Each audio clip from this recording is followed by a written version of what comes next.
গল্পকরণে আপনারা শুনছেন পিনাকি ভট্টাচার্যের লেখা স্বাধীনতা উত্তর বাংলাদেশের পঞ্চম পর্ব। আজ 5 রাষ্ট্র তার ঘোষিত নীতির উল্টো কোনো নীতি বাস্তবায়ন করতে পারে কি? সংবিধানের দ্বিতীয় ভাগের রাষ্ট্র পরিচালনার মূল নীতিসমূহের একটি অংশ রাজনৈতিক এবং অপরটি অর্থনৈতিক। রাষ্ট্র রাজনৈতিক ও অর্থনৈতিক যে লক্ষ্য নির্ধারণ করেছে তার বাস্তবায়ন আদালতের এখতিয়ারের বাইরে রাখা হয়েছে। এ নিয়ে যদি কোনো প্রশ্ন নাও তোলা হয়, আর যদি রাষ্ট্র তার ঘোষিত নীতির বিপরীতে কোনো নীতি বাস্তবায়নে ব্যাপৃত হয়, তবে তা আদালতে গিয়ে বন্ধ করা যাবে না। সংসদকে আইন প্রণয়নের ক্ষমতা দেওয়া হয়েছে, আইন প্রণয়নের ক্ষমতা সীমা নির্ধারণ করে দেওয়া হয়েছে। সংসদকে 2/3 ভোটে সংবিধানের সবকিছু পরিবর্তন বা রহিতকরণের ক্ষমতা দেওয়া হয়েছে। হোক তা মূলনীতি, হোক তা মৌলিক অধিকার, হোক তা অন্য কিছু। রাষ্ট্রের মূলনীতি বাস্তবে প্রয়োগ না করে এর সম্পূর্ণ বিপরীত পথে চললেও তা কোনোভাবেই সংবিধান লঙ্ঘন হয় না এবং আশ্চর্যজনকভাবে তা বন্ধ করার কোনো বৈধ বা সাংবিধানিক ব্যবস্থা রাখা হয়নি। 2/3 সংখ্যাগরিষ্ঠতা দিয়ে যা খুশি তাই করা যায় কি? পার্লামেন্টে 2/3 সংখ্যাগরিষ্ঠতা থাকলেই সংবিধান সংশোধন করা যাবে। জনগণের অভিপ্রায় প্রকাশ যদি হয় সংবিধান, তার স্বাধীনতা রক্ষার সনদ যদি হয় সংবিধান, তাহলে জনগণের ঊর্ধ্বে কারো অবস্থান হতে পারে না। সুতরাং জনগণ তার জাতীয় বা রাষ্ট্রীয় অভিপ্রায় হিসেবে যা ঠিক করবেন সেটা সংবিধানের এখতিয়ার কোনোভাবেই আইনসভার কাছে থাকতে পারে না। জনগণের অনুমোদন ছাড়া সংবিধান সংশোধন হতে পারে না। আমেরিকার স্বাধীনতার ঘোষণাপত্রের যিনি রচয়িতা সেই টমাস জেফারসন পরিষ্কার করে বলেছিলেন, সংবিধান সংশোধন করার এখতিয়ার সিনেটের হাতে থাকতে পারে না। আইনসভার সদস্যরা নিজেরাই এর সংবিধানের অর্থাৎ জনগণের অভিপ্রায়ের আইনি সনদ কর্তৃক ক্ষমতাপ্রাপ্ত। সুতরাং তারা নিজেরা যদি সংবিধান সংশোধন করতে যান, তাহলে তাদের নিজেদের ক্ষমতা এবং কর্তৃত্বের যা উৎস তাকেই অস্বীকার করা হয় এবং নিজেদেরকেও অস্বীকার করা হয়। সুতরাং সাধারণ সিনেটের কাছে সংবিধান সংশোধনের এখতিয়ার থাকতে পারে না। সংবিধান সংশোধন করতে হলে আবশ্যিকভাবে নতুন করে জনগণের অনুমোদন নিতে হবে।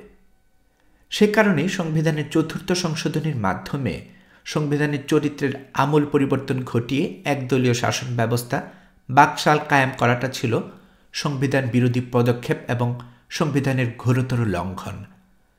বাংলাদেশের প্রথম জাতীয় সংসদে এমপিগণ শেখ মুজিবুর রহমানের নেতৃত্বে জনগণের মতামতে তোয়াক্কা না করেই সেদিন সংবিধানের অপরিহার্য মৌলিক শর্ত ও নৈতিকতার বৈশিষ্ট্য ধুলোয় মিশিয়ে দিয়েছিলেন। 6 রাষ্ট্র কিভাবে কার কাছ থেকে কত টাকা আদায় করে, কার জন্য কত টাকা খরচ করবে তা নির্ধারণের জন্য যে বিল আনা হয় তাকে অর্থ বিল বলা হয়। সংবিধান অনুযায়ী স্পিকার যে কোনো বিলকে অর্থ বিল হিসেবে সার্টিফিকেট দেওয়ার পর এই বিষয় চূড়ান্ত হয়ে যাবে এবং এ সম্পর্কে আদালতে প্রশ্ন উত্থাপন করা যাবে না। রাষ্ট্রের কোনো অর্থ যে কোনোভাবে খরচ করলে, আত্মসাৎ করলে, লুণ্ঠন করলেও না। জনগণের পক্ষ থেকে কোনো প্রশ্ন তোলার এতটুকু অবকাশও সেখানে নেই। সংবিধানের 11 ভাগে অর্থাৎ একেবারে শেষ দিকে একটি প্রায় অনুল্লেখ্য অনুচ্ছেদে বলা হয়েছে, এই সংবিধানের বিধানাবলী সাপেক্ষে সকল প্রচলিত আইনের কার্যকারিতা অব্যাহত থাকিবে, তবে অনুরূপ আইন এই সংবিধানের অধীনে প্রণীত আইনের দ্বারা সংশোধিত বা রহিত হইতে পারিবে। অর্থাৎ পাকিস্তান আমলে যেসব আইন বিধিবিধান জারি ছিল তা ছিল ব্রিটিশদের পরিত্যক্ত, তাই 2 বার স্বাধীনতার পরও দাড়ি কমা সমেত বাংলাদেশে জারি করা হলো। সংবিধানে যেখানে মৌলিক অধিকারসমূহের বিবরণ দেওয়া হয়েছে সেই অধিকারসমূহকে আইন অনুযায়ী বা আইনের বিধান সাপেক্ষে বা জনস্বার্থে প্রচলিত আইনের বিধিনিষেধ সাপেক্ষে ইত্যাদি শব্দ ব্যবহার করে কিভাবে পঙ্গু করে দেওয়া হয়েছে তার একটি উদাহরণ এখানে দেয়া যেতে পারে। সংবিধানে বলা হয়েছে, আইন অনুযায়ী ব্যতীত জীবন ও ব্যক্তি স্বাধীনতা হইতে কোনো ব্যক্তিকে বঞ্চিত করা যাইবে না। তার অর্থ দাঁড়ায়, আইনের মাধ্যম ছাড়া কোনো ব্যক্তিকে জীবন ও ব্যক্তি স্বাধীনতা থেকে বঞ্চিত করা যাবে না, অর্থাৎ আইন নির্ধারিত পদ্ধতিতে তা করা যাবে। এজন্যই পরবর্তী সময়ে আবিষ্কৃত বিচার বহির্ভূত হত্যা বা ক্রসফায়ার নামে কুখ্যাত তার মতো বর্বর ব্যবস্থাটিও সংবিধান সম্মত হয়ে যায়, কারণ দেখানো যায় ক্রসফায়ারও আইনসম্মত। 1898 সালের ব্রিটিশ প্রবর্তিত ফৌজদারি কার্যবিধি বা সংবিধান সম্মত আইনের ধারা অনুযায়ী বিচারে মৃত্যুদণ্ড বা যাবজ্জীবন কারাদণ্ড হতে পারে। এমন অভিযোগে অভিযুক্ত আসামিকে গ্রেফতার করার ক্ষেত্র ছাড়া পুলিশ কাউকে হত্যা করিতে পারিবে না। এমন কোনো ঘটনা ঘটলে একটি প্রশাসনিক তদন্তে গুলি ছোড়ার ঘটনাটিকে আত্মরক্ষামূলক বলে মনে করলেই ঘটনাটি আইনসম্মত হয়ে যায়। সেজন্য পুলিশ বা র্যাবের গুলিতে নিহত প্রত্যেককে সন্ত্রাসী ও খুনের মামলায় আসামি হতে হয়। 7. সংবিধানে বলা আছে বাংলাদেশের নাগরিকগণ বাঙালি বলিয়া পরিচিত হইবেন। এই বাক্য দেয়া সংবিধান বাঙালি ছাড়া অন্যান্য জাতির অস্তিত্বকে অস্বীকার করা হলো। এমনকি মুক্তিযুদ্ধের যে বাঙালি ছাড়াও অন্যান্য জাতিসত্তা অংশগ্রহণ করেছিল, জীবনদান ছিল, তাও ভুলে যাওয়া হলো। রাষ্ট্র পরিচালনার অন্যতম মূলনীতির অংশে বলা আছে, ভাষাগত ও সংস্কৃতিগত একক সত্তা বিশিষ্ট যে বাঙালি জাতি ঐক্যবদ্ধ ও সংকল্পবদ্ধ সংগ্রাম করিয়া জাতীয় মুক্তিযুদ্ধের মাধ্যমে বাংলাদেশের স্বাধীনতা ও সার্বভৌমত্ব অর্জন করিয়াছেন, সেই বাঙালি জাতির ঐক্য ও সংহতি হইবে বাঙালির জাতীয়তাবাদের ভিত্তি। জাতির সংজ্ঞা ও রাষ্ট্রের মূলনীতির মধ্যে কোথাও বাংলাদেশের সংখ্যালঘু জাতিসত্তার প্রশ্নটি অনুপস্থিত। শুধু অনুপস্থিতই নয়, বরং প্রবল বাঙালির অহমিকা এবং উগ্রতাকে সাংবিধানিকভাবে প্রতিষ্ঠিত করে তাদের অস্তিত্বকে অস্বীকার করা হয়েছে এবং নাগরিক অধিকারটুকু হরণ করে নেয়ার ব্যবস্থা করা হয়েছে। যারা ভাষাগত ও সংস্কৃতিগতভাবে বাঙালি নন, সংবিধান অনুযায়ী তারা বাংলাদেশের নাগরিকই থাকবেন না। আধুনিক রাষ্ট্র গঠনের অন্যতম নীতি হচ্ছে অন্য জাতিগোষ্ঠীর ভাষা, সংস্কৃতি এবং জাতীয় পরিচয় এবং নাগরিক অধিকার স্বীকার করা। এই প্রবল জাতীয়াভিমান এবং বাঙালি সাম্প্রদায়িকতা কেবল এই অনুচ্ছেদে সীমাবদ্ধ নয়। একদিকে সংবিধানে বাংলা ভাষা রাষ্ট্রভাষা হিসেবে প্রতিষ্ঠিত, অন্যদিকে অন্য ভাষাভাষী জাতিগোষ্ঠীর যে অন্তত মাতৃভাষা শিক্ষালাভের অধিকারের কোনো স্বীকৃতি নেই। মুক্তিযুদ্ধে ভাষাগত এবং জাতিগত নিপীড়নের বিরুদ্ধে এদেশের জনগণ জীবনমরণ সংগ্রাম করল। বাংলাদেশের স্বাধীনতার পর সেই একই ভাষা এবং জাতিগত নিপীড়ন এবং বঞ্চনা শুরু করল নব্য শাসক গোষ্ঠী এবং এর হাতিয়ার হল তাদের রচিত সংবিধান। রাষ্ট্রীয় কোনো চুক্তি, হোক তা জাতীয় বা আন্তর্জাতিক, তার সম্পাদনের পূর্বে বা পরে জনগণের কোনো মতামতের গ্রহণের জন্য কোনোভাবেই জনগণের কাছে বা তার প্রতিনিধির কাছে উপস্থাপনের কোনো ব্যবস্থা রাখেনি। সেজন্য ৭২ সংবিধান অনুযায়ী তেল, গ্যাস, কয়লা রপ্তানি, অন্য কোনো রাষ্ট্রের সঙ্গে কোনো প্রকার চুক্তি, হোক তা ট্রানজিট বা করিডোর, কোনো কিছুর জন্যই চুক্তির আগে বা পরে তা দেশবাসীর সঙ্গে আলোচনার সাংবিধানিক বাধ্যবাধকতা নেই। সকল গুরুত্বপূর্ণ চুক্তি সম্পাদিত হয় জনগণকে অন্ধকারে রেখে। এমনকি সংসদেও সেই চুক্তি নিয়ে আলোচনার কোনো বাধ্যবাধকতা সরকারের নেই। যে নির্বাচনী এলাকা থেকে সংসদ সদস্যরা নির্বাচিত, সেই নির্বাচকরা যদি মনে করেন তাকে আর তাদের প্রতিনিধি রাখবেন না, তাহলে ওই জনগণের হাত পা বাঁধা, কিছুই তার করার নেই। অর্থাৎ প্রতিনিধি প্রত্যাহার করার কোনো সুযোগও সংবিধানে নেই। মুক্তিযুদ্ধের মতো এমন একটা মহৎ গণযুদ্ধের মধ্য দিয়ে যে দেশের উদ্ভব, সেই মুক্তিযুদ্ধের ছাপই ৭২ সংবিধানে নেই। ৮. ৭২ সালে বাংলাদেশের সংবিধান প্রণয়নের সময় সংবিধানের বর্ণবাদী, অগণতান্ত্রিক ও গণবিরোধী চরিত্রের প্রশ্ন তুলে সংখ্যালঘু জাতিসত্তার একমাত্র প্রতিনিধি ও সংসদে সরকার বিরোধী স্বতন্ত্র সদস্য হিসেবে যে মানুষটি সংগ্রাম করেছিলেন, তিনি হচ্ছেন মানবেন্দ্র নারায়ণ লারমা। সংসদে সংবিধান বিলের উপর আলোচনা করতে গিয়ে 1972 সালের 25 অক্টোবর সংসদে তিনি বলেছিলেন, বাংলাদেশের বিভিন্ন জাতিসত্তার কথা বলা যেতে পারে। বাংলাদেশ যেসব জাতির কথা গণপ্রজাতন্ত্রী বাংলাদেশের এই খসড়া সংবিধানে নেই। বিভিন্ন জাতিসত্তার কথা যে এখানে স্বীকৃত হয়নি, সে কথা আমি না বলে পারছি না। পার্বত্য চট্টগ্রাম একটা উপজাতীয় এলাকা। এই এলাকায় সেসব ইতিহাসের কথা, আইনের কথা এই সংবিধানে নেই। মাননীয় স্পিকার সাহেব, এই মহান সংসদে দাঁড়িয়ে আজকে আমি আপনার মাধ্যমে একজন সরল মানুষের অভিব্যক্তি প্রকাশ করছি। আমাদের এলাকাটা একটা উপজাতীয় এলাকা। এখানে বিভিন্ন জাতি বাস করে। এখানে চাকমা, ত্রিপুরা, লুসাই, বোম, পাংখু, খুমি, সিয়াং এবং চাক এইরূপ ছোট ছোট 10টি উপজাতি বাস করে। এই মানুষের কথা আমি বলছি। এই উপজাতি মানুষদের কথা ব্রিটিশ সরকার স্বীকার করে নিয়েছিল। পাকিস্তানের স্বৈরাচারী গভর্নমেন্ট আমাদের অধিকার 1958 এবং 1962 সালের সংবিধানে স্বীকার করে নিয়েছিল। জানি না আজকে যে গণতন্ত্র হতে যাচ্ছে, সমাজতন্ত্র হতে যাচ্ছে, তখন কেন আপনারা আমাদের কথা ভুলে যাচ্ছেন? সংখ্যালঘু জাতির এই প্রতিনিধির আকুতিতে সেদিন কর্ণপাত করা হয়নি, বরং নতুন রাষ্ট্রের কর্ণধারের সকল জাতিসত্তার মানুষকে বাঙালি হয়ে যাবার পরামর্শ দিয়েছিলেন। সংখ্যালঘু জাতিসত্তার উপর এই জাতিগত নিপীড়ন আর অপমানের ফলাফল আমরা পরবর্তী সময়ে লক্ষ্য করি অধিকার আদায়ের জন্য পাহাড়ি জনগণের সশস্ত্র প্রতিরোধ সংগ্রাম গড়ে তোলার ভেতর দিয়ে। তৎকালীন ল্যাব নেতা ও পরে আওয়ামী লীগ নেতা সুরঞ্জিত সেনগুপ্ত সংবিধানে স্বাক্ষর করেননি। তিনি তার বাকি সব দাবি ছেড়ে দিয়ে বলেছিলেন অন্তত বিনামূল্যে শিক্ষার ব্যবস্থা এবং সাংবিধানিকভাবে নিশ্চিত করা হোক। সেটুকু করা হয়নি ওই সমাজতান্ত্রিক সংবিধানে। বাংলাদেশ নামে রাষ্ট্র পরিচালনার জন্য গৃহীত দলিলটি নজিরবিহীন, অগণতান্ত্রিক, অবৈধ ও অস্বচ্ছ প্রক্রিয়ার মধ্য দিয়ে রচিত ও গৃহীত হল। এই সংবিধানে নানান ধরনের চটকদার শব্দমালা থাকলেও সামগ্রিক বিচারে তা অসার, প্রতারণামূলক, স্ববিরোধিতায় ভরপুর। শুধু তাই নয়, বাংলাদেশ দীর্ঘ সংগ্রামের এবং সশস্ত্র মুক্তিযুদ্ধের মধ্য দিয়ে ব্রিটিশ ও পাকিস্তানি উপনিবেশিক শাসন থেকে মুক্তি লাভ করলেও মুক্তিযুদ্ধের চেতনা ও আকাঙ্ক্ষার কোনো প্রতিফলন ঘটেনি এতে। বরং নতুন সংবিধানে সেই ঔপনিবেশিক আইনসমূহ বহাল রাখা হয়েছে। ফলে এই সংবিধান একটি স্বাধীন দেশের জনগণের আশা আকাঙ্ক্ষার প্রতিনিধিত্ব করল না। দেশের নাম বাংলাদেশ হলেও আইন বহাল থাকল ব্রিটিশ ও পাকিস্তান আমলের। কার্যত রাষ্ট্রের উপনিবেশিক চরিত্র অপরিবর্তিত থাকল। ডক্টর কামাল হোসেনের নেতৃত্বে 34 সদস্যের সংবিধান রচনা কমিটি গঠন করা হয়। 72-এর 12 অক্টোবর গণপরিষদে খসড়া সংবিধান উপস্থাপন করা হয়। এরপর 153টি অনুচ্ছেদ সম্বলিত এই বিলটি নিয়ে 3 সপ্তাহব্যাপী আলোচনা চলে এবং 1972 সালের 4 নভেম্বর নতুন দেশের জন্য প্রণীত সংবিধান গৃহীত হয়। কমিটির বৈঠকে ডক্টর কামাল হোসেনের ইংরেজি ভাষ্য এবং অধ্যাপক আনিসুজ্জামানের অনুবাদ গণপরিষদের সচিবালয়ের মারফত বিজি প্রেস থেকে মুদ্রিত হয়ে উপস্থাপিত হতো। বৈঠকে অনেক সদস্যের উপস্থিতির হার অনেক কম ছিল।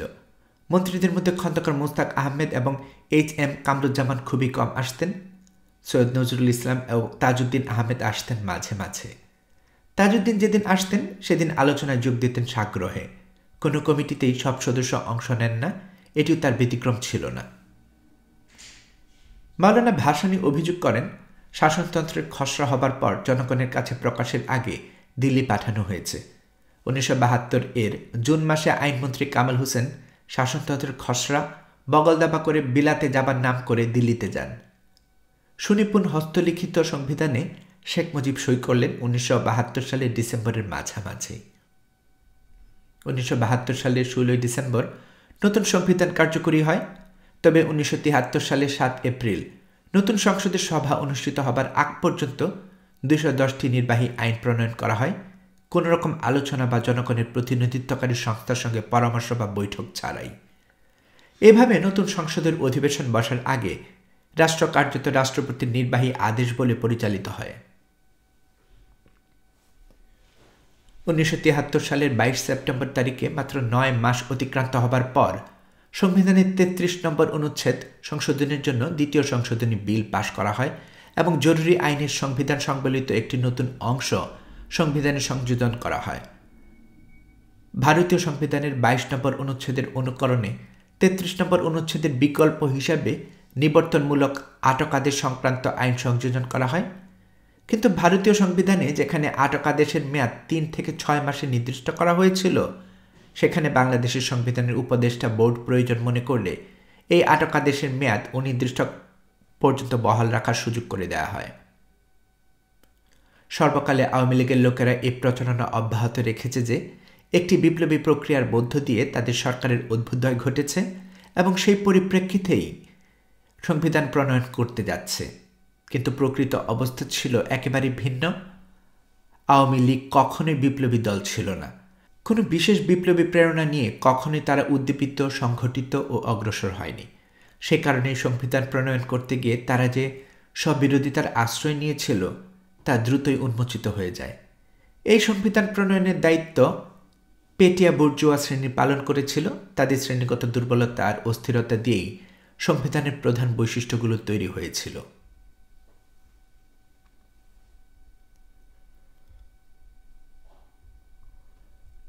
সপ্তম অধ্যায়, শেখ মুজিবুরের প্রশাসন। প্রধানমন্ত্রী সরকারি বাসভবন গণভবনেই স্বাধীন দেশে প্রশাসন পরিচালিত হতে শুরু করে। গণভবনে দলীয় লোকজন এবং আবেদন নিবেদনকারীরা দলে দলে ভিড় জমাত। তাদের কেউ কেউ শেখ মুজিবকে ফুলের মালা গলায় পরিয়ে দিত বা পায়ে ধরে সালাম করত। এমনকি কেউ কেউ তার গলা জড়িয়ে ধরে উচ্চস্বরে কান্নায় ভেঙে পড়ত। শেখ মুজিব ও তাদের আবেগ উচ্ছ্বাসের সঙ্গে সজল চোখে একাত্ম হয়ে যেতেন। এই আবেদন নিবেদনকারীদের প্রত্যেকেই তিনি তার স্বভাবসুলভ ভঙ্গিতে আদর করে হাত বুলিয়ে দিয়ে বলতেন, ঠিক আছে, যা, আমি ব্যাপারটা দেখছি। কিন্তু ওই দেখা তার খুব কমই হয়ে উঠত। স্বভাবগতভাবে তিনি অত্যন্ত উদার আর দয়ালু প্রকৃতির মানুষ ছিলেন। একই সঙ্গে তিনি দেশের প্রধানমন্ত্রী, শীর্ষ প্রশাসক এবং জনগণের শ্রেষ্ঠ বন্ধু। এই আপাত বিপরীতে দুই মেরুকে একত্রে মিলাতে গিয়ে অনিবার্যভাবে নির্বাচনের দিকে ধাবিত হতে থাকলেন। আওয়ামী লীগের তরুণ অংশের মধ্যে একটা ধারণা ছিল শেখ মুজিব স্বাধীন দেশে ফিরে সরকারের কোনো পদ গ্রহণ করবেন না। তিনি মহাত্মা গান্ধীর মতো নৈপথ্যে থেকে জাতীয় অভিভাবকের দায়িত্ব পালন করবেন। পরামর্শকদের বক্তব্য ছিল এরকম, প্রধানমন্ত্রীর উচিত তার নীতি ও কর্মসূচির প্রতি দেশবাসীর পূর্ণ সমর্থন আদায়ের জন্য তার সময়ের একটা বড় অংশ ব্যয় করা এবং জোরালো প্রচেষ্টা চালানো। তিনি স্বাধীনতার পরবর্তী পরিস্থিতির দলকে এক নতুন জীবন দিতে পারতেন এবং দলের সদস্যদের উদ্বুদ্ধ করতে পারতেন। দেশ যে অনিশ্চয়তা ও চ্যালেঞ্জের মুখোমুখি হয়েছিল তাকে মোকাবেলা করার জন্য সর্বস্তরের জনগণকে প্রস্তুত ও উদ্বুদ্ধ করতে পারতেন। তিনি ছাড়া এমন দ্বিতীয় ব্যক্তি তখন ছিল না। জাতি গঠনের এই কাজ করতে গেলে একমাত্র কিছু নির্দিষ্ট গুরুত্বপূর্ণ সিদ্ধান্ত ব্যতি রেখে সরকারের দৈনন্দিন কাজে তার সরাসরি অংশগ্রহণের ব্যাপারটি অনেক কমিয়ে ফেলতে হতো। প্রশাসনের প্রতিদিনের কাজ চালিয়ে নেওয়ার দায়িত্ব তিনি সৈয়দ নজরুল ইসলাম ও তাজউদ্দিন আহমেদের মতো তার যোগ্য সহকর্মী এবং অন্য সিনিয়র নেতাদের হাতে ছেড়ে দিতে পারতেন। অথচ তিনি তরুণদের প্রত্যাশাকে উপেক্ষা করে দেশের প্রধানমন্ত্রী হলেন। রাষ্ট্রপতির পদটি নিছক আনুষ্ঠানিকতার হলেও সেই পদের জন্য তিনি বাছাই করলেন বিচারপতি আবু সাইদ চৌধুরী নামে অতিশয় ভদ্র এবং খুবই অনুগত একজন অরাজনৈতিক ব্যক্তিকে। বিচারপতি চৌধুরী মুক্তিযুদ্ধের সময় মুজিবনগর সরকারের আন্তর্জাতিক মুখপাত্র হিসেবে বিদেশে খ্যাতি অর্জন করেন। মুক্তিযুদ্ধের সময় শেখ মুজিবুরের নামেই মুক্তিযুদ্ধ পরিচালিত হলেও তিনি সশরীরে উপস্থিত ছিলেন না। যে তাজউদ্দিন কান্ডারির মতো মুক্তিযুদ্ধ পরিচালনা করেছিলেন তার কাছেও জানতে চাননি সেই সময়টায় কী কী ঘটেছিল, যুদ্ধ কিভাবে হয়েছিল।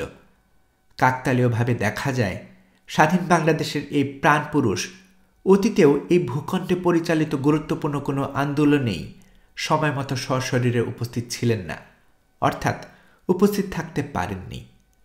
ভাষা আন্দোলনের সময় তিনি ছিলেন ভিন্ন মামলায় ফরিদপুরে কারাবদ্ধ। ৬৯-এর গণ অভ্যুত্থানের সময়ও ছিলেন কারাবন্দী। ৭১-এ ছিলেন পাকিস্তানের অভ্যন্তরীণ।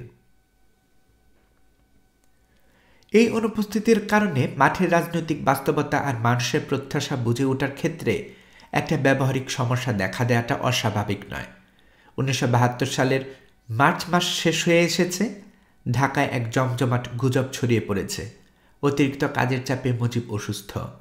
তাই স্বাস্থ্যগত আর প্রশাসনিক প্রয়োজনে মুজিব পুনরায় তাজউদ্দিন আহমেদকে প্রধানমন্ত্রী নিয়োগ করেছেন।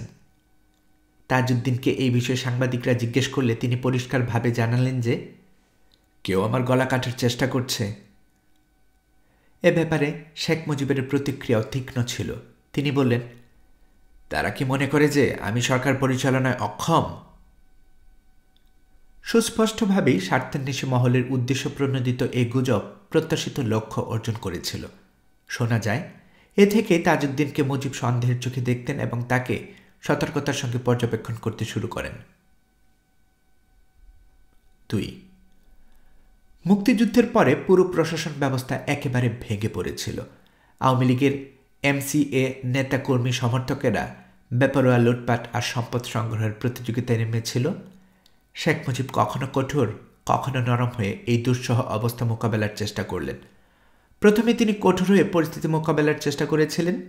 1972 সালের 6 এপ্রিল দুর্নীতি ও দেশবিরোধী তৎপরতার কারণে তার দলের 16 জন সাংসদকে তিনি দল থেকে বহিষ্কার করেন। 9 এপ্রিল 7 জন এবং 22 সেপ্টেম্বর আরও 19 জনকে সাংসদকে তিনি বহিষ্কার করেন। স্বাধীনতার সুফল ভোগের দাবি নিয়ে এলেন আওয়ামী লীগের নেতাকর্মীরা। তাদের ভাব এমন যে তারা যুদ্ধে জয়ী হয়ে এসেছেন, সুতরাং বিজিতদের সব কিছুতেই তাদের অগ্রাধিকার। বিশ্ববিদ্যালয়ের অধ্যাপক যারা আত্মরক্ষার জন্য ভারতে আশ্রয় নিয়েছিলেন, তারা সবাই নিজেদের পছন্দমতো বিশ্ববিদ্যালয়ের উপাচার্য বা অনুরূপ পদ বেছে নিলেন। ঠিক তেমনিভাবে শুধু ভারত ঘুরে এসেছেন সেই অধিকারে 2-3 পদ টপকে এক একজন উপরে উঠে বসলেন। শত্রু সম্পত্তি এই বাহানা দিয়ে বাড়ি, গাড়ি, ফ্রিজ, টেলিভিশন, দরজা, জানালা লুট করা হলো। যারা এই দুষ্কর্ম করলেন তাদের অনেকেই বেশ পরিচিত এবং প্রতিষ্ঠিত ব্যক্তি। গোটা দেশ নিঃশব্দে 2 শিবিরে ভাগ হয়ে গেল। স্বাধীনতা অর্জনের পর বাংলাদেশের সামরিক নিয়ন্ত্রণ আওয়ামী লীগের হাতে চলে যায়। এ সময় মাওলানা ভাসানী ছাড়া দেশে দৃশ্যত কোনো বিরোধী পক্ষের অস্তিত্ব ছিল না। এছাড়া ছিল ন্যাশনাল আওয়ামী লীগ, মুজাফফর এবং বাংলাদেশের কমিউনিস্ট পার্টি সিপিবির নামে অন্য 2টি রাজনৈতিক দল। ন্যাপ এবং সিপিবি সরকারের সমর্থন করেছিল। সরকারের কাছে এই 3টি দল ছিল দেশপ্রেমিক। আইন না মানার যে সংস্কৃতি চালু হয় তা প্রশাসনের উচ্চ পর্যায়কেও আক্রান্ত করে। একবার কমলাপুর থেকে টঙ্গী পর্যন্ত রেলের যাত্রীদের টিকিট চেক করার শতাধিক টিকিটবিহীন যাত্রীকে চিহ্নিত এবং আটক করা হয়। অবাক হওয়ার মতো কাণ্ড, টিকিটবিহীন যাত্রীদের মধ্যে একজন ছিলেন পুলিশের ডেপুটি ইন্সপেক্টর জেনারেল, তাও আবার সপরিবারে। প্রশাসনের উচ্চ স্তরের পছন্দমাফিক নিয়োগ শুরু হয়। এ সময় পাবলিক সার্ভিস কমিশনও পছন্দমাফিক গড়ে তোলা হয়। 1972 সালের মে মাসের প্রথম পিএসসি গড়ে তোলার সময় যাকে চেয়ারম্যান হিসেবে নিয়োগ দেওয়া হয়, সেই ডক্টর AQM বজলুর করিম ছিলেন মৃত্তিকা বিজ্ঞানের একজন শিক্ষক। গুরুত্বপূর্ণ এই পদটিতে ঢাকা বিশ্ববিদ্যালয়ের এই শিক্ষককে নিয়োগ দেওয়ার ক্ষেত্রে একমাত্র বিবেচনার বিষয় ছিল তিনি 69-এর গণ অভ্যুত্থানের অন্যতম ছাত্রনেতা তুফাল আহমেদের শিক্ষক। এদিকে আওয়ামী লীগের নেতারা সশস্ত্র প্রহরী সহ ঘোরাফেরা করতেন, যাকে তাকে হত্যার হুমকি দিতেন, মারধর করতেন। সেই সময় চিফ হুইপ শাহ মোয়াজ্জেম হোসেন খুব গর্ব ভরেই লিখেছেন কিভাবে সচিবালয়ে একজন সচিবকে হত্যার ভয় দেখিয়ে কাজ আদায় করেছিলেন সেই কাহিনী। তিনি সেই সচিবের অসহায় অবস্থা সম্পর্কে লিখেছেন, সে পাগলের মতো একবার শিক্ষামন্ত্রী ও একবার আমার পায়ে পড়তে লাগলো, বারবার একই কথা বলল, স্যার আমাকে এবারের মতো ছেড়ে দেন, আমি আর কোনোদিন আপনাদের কথার অবাধ্য হব না। উচ্চপদস্থ সরকারি কর্মচারীদের বাধ্য করার এই তরিকা ব্যাপকভাবে জনপ্রিয় হয়ে উঠল। আরেক ঘটনায় তিনি রোডস অ্যান্ড হাইওয়েজের চিফ ইঞ্জিনিয়ারকে 3 তলা থেকে ছুঁড়ে ফেলে দেবার ভয় দেখিয়ে কাজ আদায় করেছিলেন। চিফ ইঞ্জিনিয়ার উপায়ন্তর না দেখে শেখ মুজিবুরের কাছে এ সুরাহার জন্য যান এবং এই অন্যায় এবং জবরদস্তিমূলক আচরণের প্রতিকার চান। উল্টো শেখ মুজিব তাকে বললেন, মুয়াজ্জেম না হয়ে আমি হলে আপনাকে সঙ্গে সঙ্গে নিচে ফেলে দিতাম। আপনি কোন সাহসে চিফ হুইপের কথা অমান্য করেন? যান, যেভাবে বলেছে সেভাবে কাজ করুন। প্রধানমন্ত্রীর কাছে ফাইল পাঠিয়ে দিয়ে অধিকাংশ ক্ষেত্রেই মন্ত্রীরা নিজে সিদ্ধান্ত নেওয়া থেকে বিরত থাকতেন। কোনো সিদ্ধান্ত পরে ভুল প্রমাণিত হলে প্রধানমন্ত্রী বিরক্ত হবেন এই আশঙ্কায়, অথবা নিজেদের যোগ্যতার প্রতি আস্থার অভাবের কারণে তারা এই ঝুঁকি নিতে চাইতেন না। 1972 সালের মাঝামাঝি সময়ে সরকার 350 উচ্চতর প্রারম্ভিক পদে মুক্তিযোদ্ধা প্রার্থীদের মধ্য থেকে নিয়োগের উদ্যোগ নেয়। বলা হয়েছিল এজন্য পরীক্ষা নেওয়া হবে, কিন্তু এক্ষেত্রে প্রথাসিদ্ধ কোনো পরীক্ষা নেওয়া হয়নি। নেওয়া হয়েছিল একটি তড়িঘড়ি মৌখিক পরীক্ষা। মুক্তিযোদ্ধা প্রার্থীদের মধ্য থেকে অফিসারদের এই নিয়োগ অবশ্য 350-তে সীমাবদ্ধ থাকেনি, বরং 1500 অনুরূপ প্রার্থীকে প্রশাসন, পুলিশ, নবগঠিত ইন্ডাস্ট্রিয়াল ম্যানেজমেন্ট সার্ভিস IMS ইত্যাদিতে নিয়োগ দেওয়া হয়। শিক্ষাগত যোগ্যতা এবং প্রার্থীদের সর্বোচ্চ বয়সের ক্ষেত্রে অভাবিত শিথিলতার কারণে এই প্রক্রিয়া অত্যন্ত অসম প্রকৃতির প্রার্থীদের নিয়োগ লাভের সুযোগ ঘটে। উল্লেখ্য, ইতিপূর্বে সিভিল সার্ভিসের নিয়োগ ক্ষেত্রে সর্বোচ্চ 25 বছর বয়সী গ্রাজুয়েটগণ সুযোগ পেতেন। এরূপ প্রার্থী আবার স্নাতক পর্যায়ে 3য় শ্রেণীর ডিগ্রির অধিকারী হয়ে থাকলে তা পুষিয়ে নেওয়ার জন্য স্নাতকোত্তর পর্যায়ে তার প্রথম শ্রেণীর থাকতে হতো।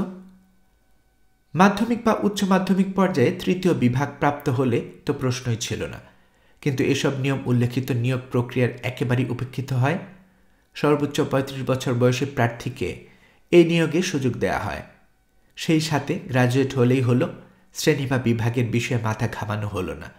ফলে এই প্রক্রিয়ায় এমনও অফিসার সিভিল সার্ভিসে পাওয়া গেল যারা SSC, HSC ও স্নাতক এই 3টি পরীক্ষাতেই বসেছেন এবং এগুলোর প্রত্যেকটিতে 3য় বিভাগ বা শ্রেণীর সার্টিফিকেট অর্জন করতে পেরেছেন। ব্রিটিশ আমলের তো প্রশ্নই উঠে না। পাকিস্তান আমলেও এই ধরনের প্রশাসনিক কর্মধারা ছিল অচিন্তনীয়। এমন সব ব্যবস্থা সূচিত করার মাধ্যমে মেধার গুরুত্ব অস্বীকার করা হয়েছে। সময়ে সময়ে মেধার গুরুত্ব উচ্চকিত করার স্বল্পপ্রাণ একটা চেষ্টা ছাড়া এদেশের প্রশাসনকে অতি সাধারণ পর্যায়ে নামিয়ে ফেলার অন্তহীন প্রচেষ্টার সূচনা ছিল স্বাধীনতার পর সম্পাদিত ওই অতি যত্নের অতি তাৎক্ষণিক নিয়োগকাণ্ড। খন্দকার মুস্তাক এক সাক্ষাৎকারে বলেছিলেন, আমাদের রাষ্ট্র পরিচালনার কোনো অভিজ্ঞতা ছিল না।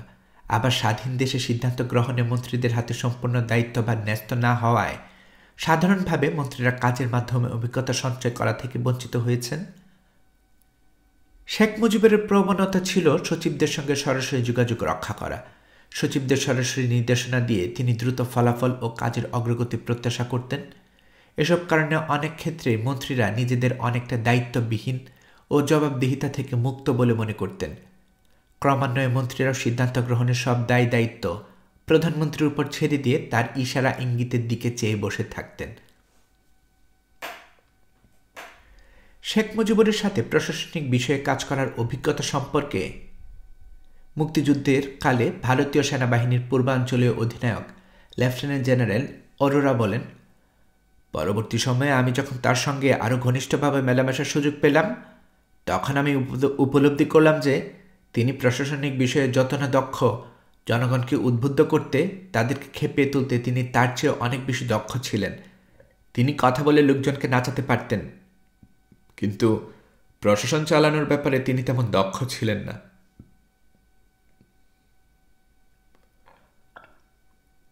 সম্পদের অভাবনীয় স্বল্পতা ও অভ্যন্তরীণ ও বৈদেশিক মুদ্রার অভাবের কারণে 1974 সালের প্রথম 3 মাসে দেশের অর্থনৈতিক অবস্থার অতি দ্রুত এবং মারাত্মক অবনতি ঘটে। পাশাপাশি আইনশৃঙ্খলা পরিস্থিতির অবনতিও অর্থনীতিতে খারাপ প্রভাব ফেলে। সরকার সামাজিক ও রাজনৈতিক বিপর্যয়ের মুখে পড়ে। 1973 সালের 10 জুন দৈনিক পত্রিকার একটা ভয়াবহ খবর ছাপা হয়। গাইবান্ধা শহর থেকে 10 মাইল দূরবর্তী মহিমাগঞ্জ এলাকা থেকে আগত 5 শতাধিক অর্ধ উলঙ্গ নারী মিছিল সহকারে শহরের প্রধান রাস্তা প্রদক্ষিণের পর মহকুমা প্রশাসনের বাসভবন ঘেরাও করে কাপড়ের দাবি জানায়। এই একই প্রতিবেদনে দাবি করা হয়, সদর থানার তুলসীঘাট এলাকায় জনকার শাশুড়ি বস্ত্রভাবে জামাইয়ের সামনে ঘর থেকে বেরোতে না পেরে আত্মহত্যা করেছেন। এমনই হয়েছিল বস্ত্র সংকটে জর্জরিত বাংলাদেশের গ্রামীণ সমাজের চিত্র। শেখ মুজিব যখন যুগোস্লাভিয়া সফরে গিয়েছিলেন, তখন তিনি আমলাতন্ত্রের ভূমিকা নিয়ে প্রেসিডেন্ট মার্শাল টিটোর সঙ্গে আলাপ করেছিলেন। একটি নতুন রাষ্ট্র, স্বাধীন রাষ্ট্রকে একটি ভিন্ন আর্থসামাজিক দর্শনের উপর ভিত্তি করে গড়ে তুলতে হলে একজন নেতাকে কী কী সমস্যায় পড়তে হয়, এ নিয়ে দুজনের মধ্যে আলোচনা হয়েছিল। পুরনো ধ্যান ধারণা ও চিন্তা ভাবনা সমৃদ্ধ কর্মকর্তাদের দিয়ে এই কাজটি যুগোস্লাভিয়া কিভাবে হয়েছে এটা জানতে শেখ মুজিব বিশেষ উদ্গ্রীব ছিলেন। এ ব্যাপারে শেখ মুজিবকে টিটো জানিয়েছিলেন, আমাদের অবশ্যই রাজনৈতিক নেতৃত্বের আকাঙ্ক্ষা ও মতবাদের ধারণায় অংশীদার হতে হবে এবং তাদের অবশ্যই রাজনৈতিক নেতৃত্বের প্রতি অনুগত থাকতে হবে। টিটো গর্ব করে শেখ মুজিবকে বলেছিলেন, তিনি যুগোস্লাভিয়ায় এসে যা দেখেছেন তাতে নিশ্চয়ই বুঝতে পারছেন যে ওই ঐতিহাসিক সিদ্ধান্ত ভুল ছিল না। সেই সময় সরকারের বিভিন্ন পর্যায়ের লোকজন নিয়োগের ক্ষেত্রে প্রধানমন্ত্রী ও মন্ত্রীরা ব্যাপকভাবে হস্তক্ষেপ করেন, এমন কথাবার্তা লোকমুখে প্রচলিত ছিল। পরিকল্পনা কমিশনের উপপ্রধান নুরুল ইসলাম শেখ কামালকে উচ্চশিক্ষার জন্য বিদেশে পাঠিয়ে দিতে শেখ মুজিবকে পরামর্শ দিয়েছিলেন। তিনি বলেছিলেন, এতে সে এতই উত্তেজনাকর পরিস্থিতি থেকে দূরে থাকতে এবং নিজের ভবিষ্যতের ব্যাপারে প্রস্তুতি নিতে পারবে। শেখ মুজিব তার প্রস্তাবের সঙ্গে একমত হলেন, তবে এ ব্যাপারে তিনি তার আর্থিক অক্ষমতার কথাও জানালেন। দাতা সংস্থা ও বিদেশি বেসরকারি দাতাদের সঙ্গে সম্পর্কের সুবাদে নুরুল ইসলাম বলেছিলেন, বাংলাদেশ তাদের নিয়মিত সাহায্য কর্মসূচির বাইরে কোনো বৃত্তির ব্যবস্থা করা যায় কি না তা আমি চেষ্টা করে দেখতে পারি। তিনি উত্তর দিলেন, এ প্রস্তাব তার কাছে গ্রহণযোগ্য নয়। কামাল এমনিতে মেধাবী ছাত্র নয়, তার জন্য বৃত্তির ব্যবস্থা করলে সেটা ক্ষমতার অপব্যবহার কিংবা স্বজনপ্রীতি বলে গণ্য হবে। শেখ মুজিব তার মন্ত্রীদের বিরুদ্ধে দুর্নীতির অভিযোগ ও বাজারের যেসব গুজব ছিল সে ব্যাপারে অবগত ছিলেন, কিন্তু রাজনৈতিক জটিল ও বিপদসংকুল সময়ে যারা তার সঙ্গে ছিলেন সেসব সহকর্মীর বিরুদ্ধে তিনি কঠোর ব্যবস্থা নিতে দ্বিধান্বিত ছিলেন। ৩. দেশের অভ্যন্তরীণ আইনশৃঙ্খলা পরিস্থিতি এত নিদারুণ অবনতি ঘটেছিল যে নানা রকম নিবর্তনমূলক আইন প্রণয়ন এবং রক্ষী বাহিনীর মাধ্যমে নির্যাতন চালিয়েও তার দুর্দমনীয় গতি রোধ করে আস্থা অনুকূলে নিয়ে আসা সম্ভব হয়নি। এ সময় রাষ্ট্রায়ত্ত খাতগুলো অব্যাহত লোকসানের শিকার হতে থাকে এবং শ্রমিক অসন্তুষ্টের ফলে শিল্প কারখানাগুলোতে চলতে থাকে বিশৃঙ্খলা, সর্বগ্রাসী রাজত্ব। দেশের খাদ্য উৎপাদন তখনও ছিল চাহিদার তুলনায় অনেক কম। তদুপরি ৭৪-এর সর্বগ্রাসী দুর্ভিক্ষ জনগণের মনোবল নষ্ট করে দেয়। অভ্যন্তরীণ দ্বন্দ্ব ও কোন্দলের জের হিসেবে প্রায় প্রতিদিনেই আওয়ামী লীগের নেতাকর্মীরা নির্মম হত্যাকাণ্ডের শিকার হতে থাকেন। এতে বিরোধী রাজনৈতিক দলগুলো শক্তি সঞ্চয় করতে থাকে এবং জনমনে সরকার বিরোধী অসন্তোষও ক্রমশ বেড়ে উঠতে থাকে। এদিকে মোটামুটিভাবে একটা জোট নিরপেক্ষ অবস্থান ধরে রাখার ব্যাপারে শেখ মুজিবের চেষ্টা সোভিয়েত ইউনিয়নকে হতাশ করে। প্রকৃতপক্ষে তাদের কাছে এটা মনে হয়েছে যে বাংলাদেশ ধীরে ধীরে পশ্চিমা বিশ্বের সঙ্গে ঘনিষ্ঠ সম্পর্কের দিকে এগিয়ে যাচ্ছে।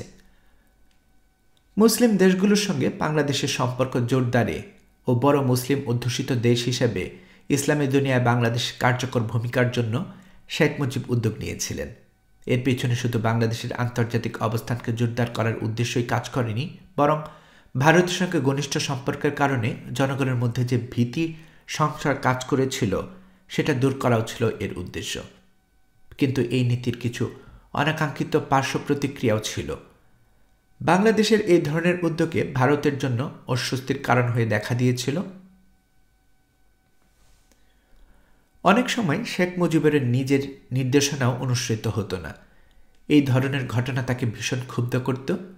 সেই সময়ে এক উচ্চপদস্থ সরকারি কর্মকর্তার বর্ণনায় এমন ঘটনা জানা যায়। মুজিব কিছুদিন আগে দেয়া তার নির্দেশ পালিত না হবার কারণে ভীষণ রেগে গিয়েছেন। তিনি তার সচিবালয়ের একজন কর্মকর্তাকে ডেকে ঘটনার কারণ জানতে চাইলেন। ওই কর্মকর্তা তার কক্ষ থেকে বেরিয়ে যাবার পর তিনি বললেন, এসব অফিসাররা হাফ প্যান্ট পরা এবং ক্যান্টনমেন্টের ইংরেজি বলা চালাক চতুর ক্যাপ্টেনদের হুকুম খুব তৎপরতার সঙ্গে পালন করে। রাজনীতিকরা সাধারণ পায়জামা পাঞ্জাবি পরে, সাধারণ বাংলা ভাষায় কথা বলে, কেউ কেউ পান চিবায়। তাই তাদের কথা শুনতে বা আদেশ পালন করতে তারা উৎসাহিত হয় না। আমাদের জায়গায় ক্যাপ্টেনরা এলে তারা খুশি হয়।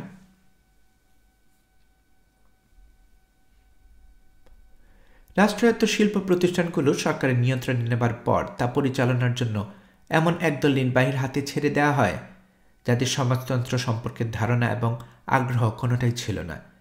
এতে ২-৩ দশকে গড়ে ওঠা এ জনপদে শিল্প ভিত, যার মধ্যে ছিল অন্য অনেক কিছুর পাশাপাশি ৭০টি পাটকল, ১৭টি চিনিকল, ৭২টি বস্ত্রকল, ৩টি কাগজ কল, এমনকি তেল শোধনাগারও লোকসানে জাতীয় বোঝায় পরিণত হয় এবং সরকারি তাতে লাভবান হয় কয়েকটি দেশ। মুজিব এক্ষেত্রে মারাত্মক ভুল পরামর্শের শিকার হন পরিকল্পনা কমিশনের তরফ থেকে। স্বাভাবিকভাবেই তাকেই এসবের অব্যবস্থাপনা জড়িত দুর্নামের রাজনৈতিক দায়ভার বইতে হলেও ব্যক্তিগত পর্যায়ে তার অসহায়ত্ব ফুটে ওঠে নিম্নোক্ত উক্তিতে। যাকে যেখানে বসাই সেই চুরি করে। অবস্থাপন্ন ঘরে শিক্ষিত ছেলেদের বেছে বেছে নানা কল কারখানার প্রশাসক বানালাম। দুদিন যেতে না যেতেই তারাও চুরি করতে শুরু করলো। যাকে পাই তাকেই বলি আমি সৎলোক খুঁজে বেড়াচ্ছি।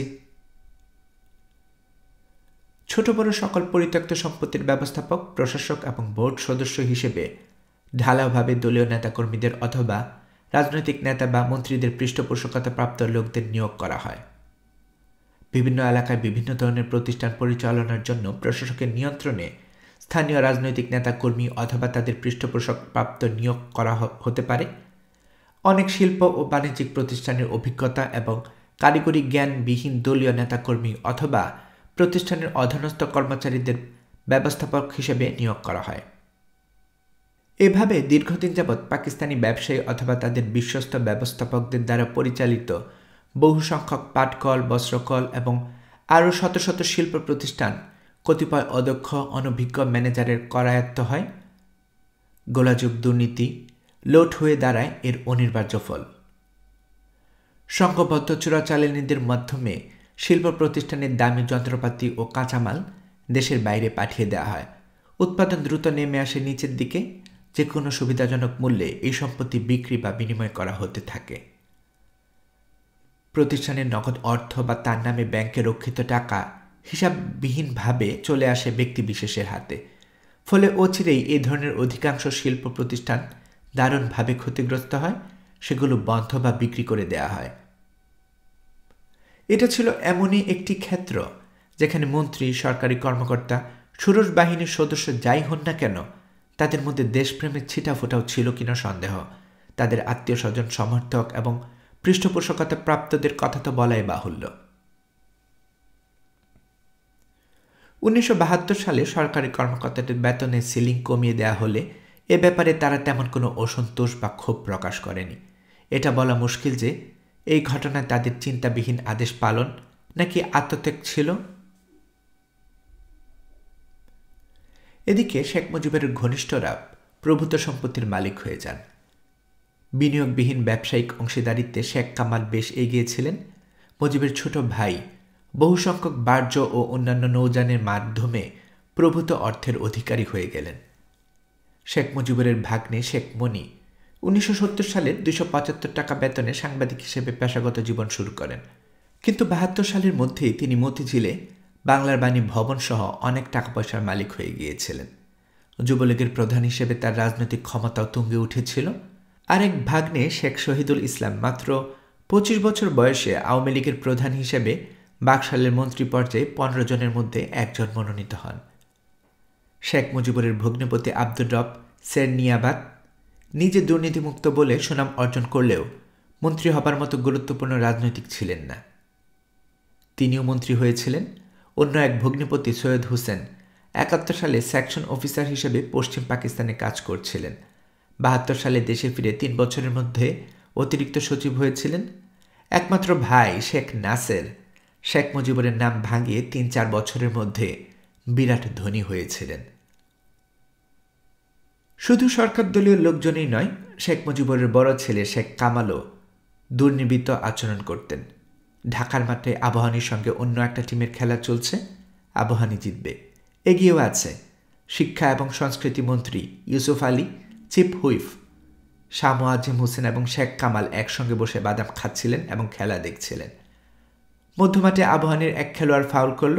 রেফারি ননি বসাক, পাকিস্তানের খ্যাতনামা চিত্রনায়িকা শবনমের বাবা, খেলা পরিচালনা করছিলেন। আবাহনীর বিপক্ষে ফাউল দিলেন, কিকও হয়ে গেল। এই ফাউল ধরা ঠিক না বেঠিক বলা যাবে না, কিন্তু খেলার তাতে কোনো ক্ষতি লাভ হলো না। শেখ কামাল গর্জে উঠলেন, দেখলেন বেটা কিভাবে অন্যায় ফাউল দিল? সবাই চুপ করে রইল। খেলা শেষ হলো। মন্ত্রী ও শেখ মুজিবুরের পুত্রকে দেখে মাঠ থেকে তাদের দিকেই ননি বসাক উঠে এলেন। তিনি হাসি মুখে সবার সাথে হাত মিলাতে এগিয়ে এলেন। কথা নেই, বার্তা নেই। শেখ কামাল ননি বসাককে প্রচণ্ড এক ঘুষি মেরে ফেলে দিলেন। তার মুখ থেকে রক্ত ঝরতে লাগল। শেখ কামাল রাগত স্বরে তখন চিৎকার করে বললেন, বেটা সবসময় এমনই করে, আওয়ামীর বিরুদ্ধে বাঁশি বাজায়, তাকে আজ উচিত শিক্ষা দিয়ে ছাড়ব। শেখ মনিও তার অপছন্দের কর্মকর্তাদের শায়েস্তা করার জন্য শেখ মুজিবকে দিয়ে তাদের চাকরিচ্যুত করতেন। একদিন চিফ হুইপ শাহ মুয়াজ্জেম হোসেনের উপস্থিতিতে শেখ মনি হন্তদন্ত হয়ে শেখ মুজিবের লিভিং রুমে প্রবেশ করলেন। শেখ মুজিব তখন পোশাক পরছিলেন। বললেন, মামা, কয়েকজন অফিসার বেশি বেড়ে গেছে, তাদের শায়েস্তা করা প্রয়োজন। তিনি কোনো প্রশ্ন না করে বা কিছু জানতে না চেয়ে নির্বিকার চিত্তে বললেন, নামগুলো আমার অফিসে পাঠিয়ে দিস। কারা বেড়ে গেল, কি তাদের অপরাধ, মনির সঙ্গে তাদের সম্পৃক্ততা কি, কোনো প্রশ্নই তিনি করলেন না। পরদিন সকালে খবরের কাগজে এলো কয়েকজনের চাকরি নেই। পিও 9A তাদের বরখাস্ত করা হয়েছে। শিল্প উন্নয়ন সংস্থার অর্থ পরিচালক বিক্রমপুরের কাজী রুমান উদ্দিন সাহেবেরও চাকরি নেই। জানা গেল মনি কোনো রকম অন্যায় অনুরোধ করলে তিনি তা অস্বীকার করায় আরও কয়েকজনের সঙ্গে তারও এই শাস্তি হলো। তদন্ত হলো না, অপরাধের কার্যকরণ কিছুই বিশ্লেষণ করা হলো না, অফিসারদের অতীতের রেকর্ড পরীক্ষা করা হলো না, এমনকি তাদেরকে আত্মপক্ষ সমর্থন করার সুযোগ বা কারণ দর্শানোর সময়ও দেয়া হলো না। শেখ ফজলুল হক মনি একটা স্লোগান জনপ্রিয় করে তোলার চেষ্টা করেন, মুজিবের শাসন চাই, আইনের শাসন নয়। তিনি বাংলার বাণীতে লেখেন, বাংলাদেশের মানুষ মুজিবের শাসন চায়, আইনের শাসন নয়। পক্ষান্তরে আমির, উমরা, নায়েব, মুসাহেব, আমলা, পেয়াদার দল, যাদেরকে আমরা সাবেক আমলে সেক্রেটারিয়েটের দালান বাড়ির সাথে ফার্নিচার, বেবিচারের মতো উত্তরাধিকার সূত্রে পেয়েছি, তারা বায়না ধরেছেন আইনের শাসন দাও। পক্ষ দুটো, এক পক্ষ আমাদের সাথে বরাবর ছিল, তারা জনতা, কামার, কুমার, তাঁতি, মজদুর, কৃষক। অন্য পক্ষ মুক্তির ভয়ে ভিমড়ি খেয়ে লাশঘরে গিয়ে ঢুকেছে। বিপ্লবের পরে আমরা তাদেরকে মাল ঘরে এনে বসিয়েছি। বাংলাদেশ আইনের শাসন মেনে চলবে কি না, প্রথম দলের সেজন্য মাথা ব্যথা নেই, কারণ তারা কোনোদিনে আইন মেনে এগোয়নি। মুজিবকে মেনে চলেছিল। আন্দোলনের সংগ্রামে, দুঃসহ দুর্দিনে, আকাশে বাতাসে, পানিতে, ইথারে গণজাগরণের প্লাবন ঘটিয়ে তারা আইনের কেতাব পুড়িয়েছিল। জনতার এই তুর্য ধ্বনির দুন্ধুবি নিনাদ বাংলার হাট বাজার, নগর বন্দর, পথে মাঠে কাঁপুনি ধরালেও আইন মানার লোকগুলোর কুম্ভকর্ণের ঘুম ভাঙেনি অনেক দিন। ৭১ সালের মার্চের অসহযোগে তারা অফিসে যায়নি এই কারণে যে জনতার প্লাবন পেরিয়ে সেখানে যাওয়া সম্ভব ছিল না। ইসলামাবাদের হ্যারিকেনের তেল তখন ফুরিয়ে এসেছে। মুজিবের নির্দেশে বাংলাদেশে মশাল জ্বলছে, অর্থাৎ প্রাণের টানে যতটা নয়, প্রাণ ভয়ে তার চাইতে অনেকটা তারা মুজিবের নির্দেশ তখন মেনে চলছিল। লক্ষণীয় যে মার্চ মাসের বাংলাদেশ শাসিত হয়েছিল আইনের শাসনের বন্ধন মেনে নয়, মুজিবের নির্দেশ মেনে। বাংলাদেশ পাকিস্তানি বনেদি আইন মানবে অতি বড় সাতসঙ্গ বিপ্লবের পরে এটা আশা করেনি। রাজনীতিশাস্ত্রের গুণগত বিচারে তৎকালঙ্ক অধ্যাপকদের তৈল ধারার পাত্র কি পাত্র ধারার তৈলের কুটিল বিতর্কের মারপেচের মধ্যে না ঢুকেই জনসাধারণ মুজিবকে ভোট দিয়েছিল। তাদের বিশ্বাস ছিল মুজিব যেটা বলেছেন সেটা কল্যাণের। পণ্ডিতদের নথিপত্রে যেটা লেখা রয়েছে সেটা বিতর্কের, আর বিতর্কের ঐরসের জন্মদ্বন্দ্বের, দ্বন্দ্ব থেকে কলহের সূত্রপাত অনৈক্যেরও। মুজিব সব বিতর্ক, দ্বন্দ্ব, কলহের ঊর্ধ্বে বাঙালি জাতির ঐক্যের প্রতীক তিনি।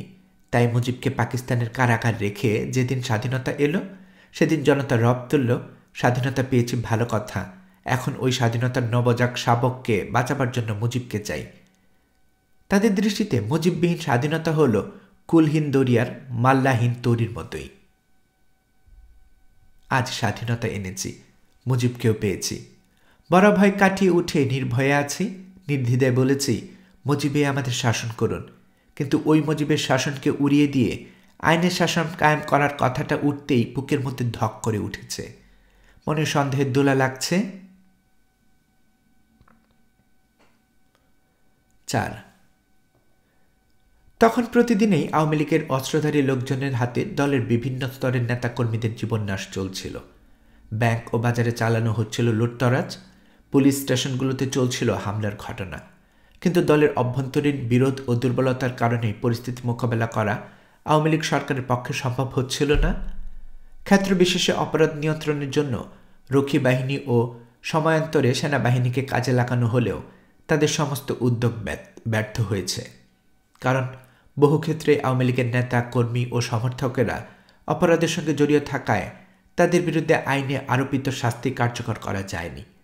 প্রায় দেখা গেছে যে ক্ষমতাসীন রাজনৈতিক দলের অনুরোধেই সেনাবাহিনী প্রত্যাহার করতে হয়েছে এবং রক্ষী বাহিনী সবসময়ই দলীয় ভূমিকা গ্রহণ করে আওয়ামী লীগারদের বিরুদ্ধে কার্যকর ব্যবস্থা গ্রহণ করা থেকে বিরত থেকেছে। অপরাধ নিয়ন্ত্রণের জন্য সেনা ও রক্ষী বাহিনী মোতায়েনের ব্যবস্থা আওয়ামী লীগারদের কখনোই স্পর্শ করেনি এবং তা প্রভাবশালী কোনো ব্যক্তির কেশাগ্র স্পর্শ করেছে বলেও শোনা যায়নি। বরং দেখা গেছে রাজনৈতিক আদর্শবাদবিহীন নিরাপরাধ দরিদ্র ও দুর্বল মানুষের উপর এই ব্যবস্থা বারবার খড়গ্রস্ত হয়েছে। আইন শৃঙ্খলা পরিস্থিতি এবং গণনৈতিকতার এমন অধঃপতন ঘটে গেছে যে 1973-এর 21শে ফেব্রুয়ারির মধ্যরাতে যখন সকলে শহীদ মিনারে সমবেত হয়ে ভাষা শহীদদের শ্রদ্ধা জানাচ্ছিলেন, তখন উচ্ছৃঙ্খল তরুণেরা মহিলাদের উপর বারবার হামলা চালায়। 2 জন তরুণীকে শহীদ মিনারের পাদদেশ থেকে হাইজ্যাক করে ধর্ষণ করার পর অর্ধচেতন অবস্থায় হাসপাতালে নিয়ে আসে। সেদিন ছুটি থাকায় 23 ফেব্রুয়ারি ইত্তেফাকে প্রথম পৃষ্ঠায় যে রিপোর্ট হয় তাতে লেখা হয়, 21শে ফেব্রুয়ারি 73 সাল, যে শ্রদ্ধা, যে পবিত্র অনুভূতি মন লইয়া রাজধানীর আবার বৃদ্ধ বনিতা শহীদ মিনারে সেই দিন সমাবেত হইয়াছিল, এক শ্রেণীর উচ্ছৃঙ্খল তরুণের জঘন্য কার্যকলাপ শুধু সেই মনকে ভারাক্রান্ত করে নাই, শহীদ মিনারের পবিত্র বেদিকে, অমর 21-এর পূর্ণময় স্মৃতি দিবসকে মশীলিপ্ত করিয়াছে। মেয়েদের উপর বারবার হামলা হইয়াছে, অনেক মহিলার নিরাপত্তা, সম্ভ্রম ও ইজ্জত বিনষ্ট হইয়াছে। 2টি তরুণীকে শহীদ মিনারের পাদদেশ হইতে হাইজ্যাক করিয়া লাঞ্ছিত করার পর অর্ধচেতন অবস্থায় হাসপাতালে লইয়া যাওয়া হয়েছে। সামগ্রিক অবস্থা দৃষ্টে বারবার সকলের মনকে নাড়া দিয়াছে একটি মাত্র প্রশ্ন: আইন শৃঙ্খলা, সভ্যতা, শালীনতা, যেখানে এক শ্রেণীর তরুণের মুষ্টির মধ্যে, যেখানে শহীদ মিনারের পবিত্র পাদপীঠে স্মৃতিতর্পণের পরিবর্তে নোংরামি চলে, সেখানে শহীদ দিবস পালনের সার্থকতা কোথায়? এই দিবসের পবিত্রতাকে এক শ্রেণীর পশুর কুরুচি সম্পন্ন তরুণের অনলে নিক্ষিপ্ত হইতে দিয়া মহান 21শে অপমানিত করার মধ্য দিয়ে কি যৌক্তিকতা থাকতে পারে? সেই ঘটনার কোনো তদন্ত হয়নি, কারণ যারা এই ঘটনা ঘটিয়েছিল সেই তরুণদের বিরুদ্ধে প্রকাশ্যে কিছু বললে জিপ কেটে নেওয়ার হুমকি দেওয়া হয়েছিল। সেই সময় সাপ্তাহিক বিচিত্রা 1973 সালে আলোচিত চরিত্র হিসেবে আততায়ীকে নির্বাচন করে। তারা এই আততায়ী নিয়ে লিখেছিল, আততায়ী এমন এক চরিত্র যে তা আমাদের সকলের চেনা, চলমান জীবনে যাকে আমরা লালন করছি অথচ খুঁজে বের করতে পারি না। 1973 সালের 5 জুলাই সংসদের স্বরাষ্ট্রমন্ত্রী জানিয়েছিলেন, গোটা দেশে গুপ্ত হত্যা শিকার 2035 জন। গত 6 মাসে 60টি থানায় মামলা হয়েছে। অধিকাংশ ক্ষেত্রে থানাগুলো লুট হয়েছে। এই সঙ্গে ব্যাংক থেকে লুট হয়েছে 49 লক্ষ টাকা। শেখ মুজিব অপরাধের শাস্তি প্রদানের ক্ষেত্রে কঠোর হতে চেয়েছিলেন, কিন্তু বহু ক্ষেত্রে রাজনৈতিক তদবির কিংবা আত্মীয় স্বজনদের প্রভাবে অপরাধীর জন্য পর্যাপ্ত শাস্তি বিধান করা সম্ভব হয়ে ওঠেনি। এমনকি চোরাচালান রোধ এবং বেআইনি অস্ত্র উদ্ধারের জন্য সেনাবাহিনী তলব করেও সহসাই নিজের দলের নেতাদের চাপে তিনি তা প্রত্যাহার করতে বাধ্য হয়েছিলেন। শেখ মুজিবুরের ভাগ্নে শেখ ফজলুল হক মনির সঙ্গে সিপিবির ঘনিষ্ঠ যোগাযোগ ছিল এবং মামার উপর ভাগ্নের প্রভাব ছিল অপরিসীম। শেখ মুজিব যেহেতু রাজনৈতিক চিন্তাধারার ক্ষেত্রেও গুরুত্বপূর্ণ ব্যক্তির সম্পর্কের উপর অধিকতর গুরুত্ব প্রদান করতেন, সেক্ষেত্রে শেখ মনির উপর সিপিবির আস্থা ছিল বিশেষভাবে তাৎপর্যপূর্ণ। ইতিপূর্বে সিপিবির তাজউদ্দিনের উপর বিশেষভাবে নির্ভর করে এলেও পরবর্তীকালে তাদের দৃষ্টি শেখ মনির উপরেই গভীরভাবে নিবদ্ধ হয়। সামরিক কিছু মান অভিমান, তিক্ততা, বাদানুবাদ এবং কুন্দল ছাড়া ন্যাপ ও সিপিবি আওয়ামী লীগের পক্ষে কখনো ত্যাগ করেনি। সেই সময় সোভিয়েত রাষ্ট্রদূত এম ফমিন পরিকল্পনা কমিশনে এসে বলেছিলেন, শেখ মুজিব খুবই দয়ালু ও দুর্বল, প্রয়োজনীয় সিদ্ধান্ত গ্রহণের দুর্বলতায় ভোগেন। তার মতে শেখ মুনি ছিল সেই ব্যক্তি যার নেতৃত্বের গুণ যেমন আছে তেমন আছে কঠোর ও দ্বিধাহীনভাবে সিদ্ধান্ত গ্রহণের ক্ষমতা। তাদের পরামর্শ ছিল শেখ মুনিকে রাষ্ট্রের দ্বিতীয় ব্যক্তি হিসেবে প্রতিষ্ঠিত করা। মুজিবের ভাগ্নে শেখ মনি মার্কিন প্রেসিডেন্ট জেরাল্ড ফোর্ডকে চিঠি লিখেছিলেন যে তার মামা মুজিব তাকে হত্যা করতে চান। তবে ঠিক কী কারণে শেখ মনির এই মৃত্যু ভয় শুরু হয়েছিল তা অবশ্য জানা যায়নি। স্বাধীনতার কয়েক বছরের মধ্যেই দেশবাসীর উত্তুঙ্গ আশা আকাঙ্ক্ষার ভাটা পড়তে থাকে। স্বাধীনতা তাদের মনে যে প্রাচুর্যের জায়গা তৈরি করেছিল তা মিথ্যে হয়ে যায়। 1975 সালের এপ্রিলে ভিয়েতনাম যুদ্ধ শেষ হবার পরে আনন্দ মিছিল হচ্ছে ঢাকায়। পাশ দিয়ে যেতে যেতে একজন রিকশাওয়ালা জানতে চাইছে আরোহীর কাছে, কি হয়েছে ভিয়েতনামে? ভিয়েতনাম স্বাধীন হয়েছে। স্বাধীন হয়েছে? তাইলে সারছে। 1973-1975 মধ্যে শেখ মনি অন্তত 3 বার মস্কো সফর করেন। তিনি দ্রুত সোভিয়েত ইউনিয়নের দিকে ঝুঁকছিলেন। এই ঝোঁক আরও বৃদ্ধি পায় তাজউদ্দিনের বিদায়ের পর। মস্কো সফরকালে শেখ মনিকে বিশেষ মর্যাদা দেয়া হয়। ক্রেমলিনের পক্ষ থেকে তার ব্যাপারে বিশেষ আগ্রহ দেখানো হয়। সোভিয়েত রাষ্ট্রদূতের চিন্তা ও মূল্যায়ন এবং শেখ মনির সঙ্গে সিপিবির বিশেষ সম্পর্ক একই সুতে বাঁধা ছিল বলে অনুমান করে নিতে কষ্ট হয় না। শেখ মনি সহিংস রাজনীতির পক্ষে ছিলেন। তিনি এক সাক্ষাৎকারে বলেছিলেন, প্রয়োজন হলে তিনি রাজনৈতিক সহিংসতার বিশ্বাসী, তবে তিনি এটাকে বলেছিলেন, সেই ভায়োলেন্সের ভিত্তি হবে গণতান্ত্রিক সহিংসতার অর্থ কী হতে পারে তা তিনি কখনো খুলে বলেননি। 5. ক্যাবিনেট মিটিংয়ে শেখ মুজিব আসতেন সবার শেষে, নির্ধারিত সময়ের 5 মিনিট পর। একদিন ক্যাবিনেট মিটিংয়ে শেখ মুজিব ঢুকলেন, কাঁধের চাদরটি টেবিলের উপর রেখে ছড়া সুরে বললেন, রইল তোমার ঘরবাড়ি, শেখ মুজিবের চলল বাড়ি। একটা হালকা রসের সঞ্চার হলো ক্যাবিনেট রুমে। অনেকে মনে করলেন এটা রহস্যের পূর্বাভাস। একটু পরে শেখ মুজিব বললেন, দেশে যে বিশৃঙ্খলা চলছে আর পারা যায় না, আমি আর পারব না, আপনারা যে পারেন ভান নেন, চালান দেশ।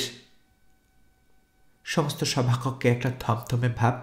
সিনিয়র মন্ত্রীরা সৈয়দ নজরুল ইসলাম, তাজউদ্দিন আহমেদ, কামরুজ্জামান, মনসুর আলী সবাই নীরব, একে অন্যের দিকে জিজ্ঞাসা নয়নে তাকাচ্ছে।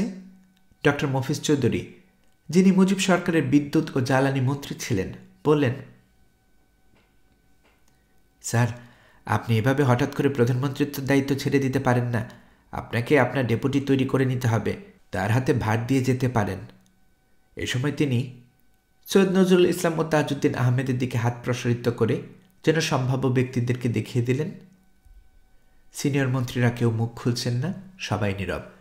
এরপর ডক্টর মফিজের কথা সমর্থন করে কথা বললেন মনোরঞ্জন ধর, তখনকার আইনমন্ত্রী। তিনি উত্থাপিত বক্তব্যের সমর্থনে বেশ কয়েক মিনিট বক্তৃতা দিলেন। তারপর কথা বললেন জেনারেল ওসমানী। তিনিও শেখ মুজিবের প্রধানমন্ত্রিত্ব ছেড়ে দেওয়ার বিপক্ষে নানান যুক্তি দেখিয়ে তাকে নিবৃত্ত করার চেষ্টা করলেন। প্রকৃতপক্ষে তার প্রধানমন্ত্রিত্ব ছেড়ে দেবার কোনো ফর্মাল প্রস্তাব এটি ছিল না। তার ছড়াকাটা এবং পরবর্তী কথার উপর নির্ভর করে এই সমস্ত কথাবার্তা হলো। ব্যাপারটা এখানে থেমে থাকল। ক্যাবিনেটের সভা নির্ধারিত বিষয়ে আলোচনায় অগ্রসর হল। মিটিং শেষে ঘর থেকে বেরোচ্ছেন ডক্টর মফিজ, পাশে তাজউদ্দিন আহমেদ। তিনি ডক্টর মফিজের দিকে তাকিয়ে মিটিমিটি হাসছেন। কি ভাই, হাসছেন কেন? কিছু ভুলটুল বললাম নাকি? ডক্টর মফিজ জিজ্ঞেস করলেন। তাজউদ্দিন বললেন, ভাই, আপনি বিশ্বাস করেন উনি ছেড়ে দেবেন? অযথা তর্ক। 1974 সালে টাঙ্গাইল শহর থেকে মাত্র 15 মাইল দূরে কালিহাতী থানার রামপুর ও কোকরাইল গ্রামে দুটি পুলিশ মাটিতে মিশিয়ে দেয়। গ্রামবাসীর মতে ডাকাত ও দুষ্কৃতকারীদের গ্রামবাসী ধাওয়া ও গণপিটুনি দিলে একজন নিহত হয়। সেই নিহত ব্যক্তিকে একজন পুলিশ সদস্য হিসেবে চিহ্নিত করা হয়। এই প্রতিশোধ নিতেই পুলিশ এই গ্রামগুলোকে হামলা চালায়। ঘরবাড়ি ভস্মীভূত এবং লুটপাট এবং নারী পুরুষ ও বৃদ্ধ যুবা নির্বিশেষে গ্রামবাসীকে অবর্ণনীয় নির্যাতন করে পুলিশ। টাঙ্গাইলের এই কাহিনী সরকারি কাগজে গুরুত্ব সহকারে ছাপা হয়নি, বেতার টেলিভিশনে চাপা দেওয়া হয়েছিল।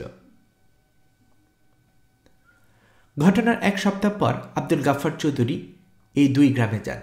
ফিরে এসে তিনি দৈনিক জনপদ এর উপসম্পাদকীয়তে লেখেন, আমরা প্রথমে ঢুকলাম কোকরাইল গ্রামে।